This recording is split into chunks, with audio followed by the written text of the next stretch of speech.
Hello friends, கத்திரிக்காய் வாங்கினீங்களா? கண்டிப்பாக அந்த ரெசிபி ட்ரை பண்ணி பாருங்கள். வேறு லெவல் டேஸ்ட்டாக இருக்கும். ஸோ எப்படி செய்கிறதுன்னு பார்க்கலாம் வாங்க. ஸோ அடுப்பில் ஒரு கடாயை வச்சுட்டு கடாயை சூடானதுக்கப்புறமா ஒரு 4 ஸ்பூன் அளவு எண்ணெய் ஊற்றிட்டு கடுகு நல்லா பொரிஞ்சு வந்ததுக்கப்புறமா ஒரு 10 பூண்டு பல் தட்டி வச்சுருக்கேன். அதையும் சேர்த்துட்டு நல்லா கோல்டன் கலர் வர வரைக்கும் ஃப்ரை பண்ணி எடுத்துக்கலாம்.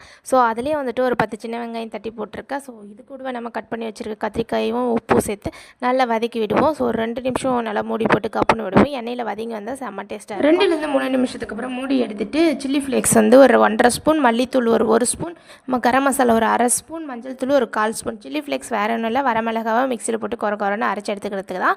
ஸோ மிளகாய் தூள் கதில் இந்த மாதிரி சேர்த்துனீங்களா வேறு லெவல் டேஸ்ட்டாக இருக்கும். ஸோ நல்லா மசாலா வாசனை போகிற வரைக்கும் நல்லா கலரி விட்டு அரை எலுமிச்சை பழ ஜூஸ், அது ரொம்ப புளிப்பாச்சுன்னா ஒரு 2 ஸ்பூன் தண்ணி கூட ஆட் பண்ணிவிட்டு நல்லா கலரி விடுங்க.